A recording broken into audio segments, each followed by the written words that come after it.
È un silenzio quasi irreale quello che avvolge l'arrivo di Vanessa Ballan nella sua Castelfranco. Dentro e fuori il Duomo sono oltre 1000 le persone che prima accompagnano il feretro con lo sguardo, poi sorreggono i familiari della ragazza e il compagno Nicola. La città ha trattenuto il respiro per tutta la cerimonia, rispettando un lutto che non è stato di circostanza e che ha coinvolto l'intera Castellana, con il sindaco Stefano Marcon e il collega di Riese Pio X Matteo Guidolin, accanto a tutti i colleghi della Marca Occidentale e a diversi esponenti politici, dal sottosegretario alla giustizia Andrea Ostellari al presidente della regione del Veneto Luca Zaia, prefetto, questore e forze dell'ordine, a dare voce a un'intera comunità, il vescovo Michele Tomasi. Non c'è un motivo al mondo che giustifichi questo atto, questa violenza, non c'è mai, non c'è sicuramente nel caso di Vanessa e della creatura che lei portava nel grembo.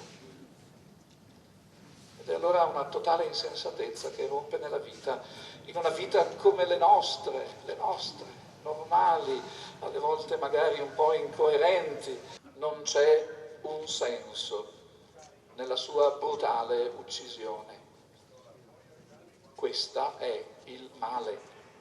E con il male non abbiamo il diritto di venire a patti. Parole dure che però lasciano spazio alla fede, una fede che va coltivata nel silenzio della verità. Silenzio nella preghiera che invoca la consolazione delle vittime e la conversione dei violenti.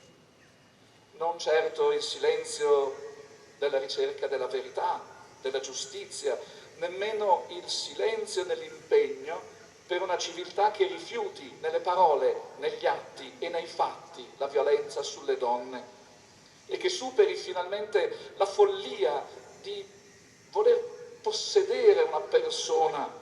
Messaggio che fa proprio il fratello di Vanessa, il suo ricordo personale diventa un appello potente nel giorno più doloroso. Dovremmo imparare di più ad aprirci agli altri, ad essere accorti, ad essere vicini cercando di comprendere di più i cuori e non girarci dall'altra parte solo perché abbiamo tante cose da fare. Indossiamo gli occhiali sbagliati, dovremmo buttarli via e mettere quelli dell'amore.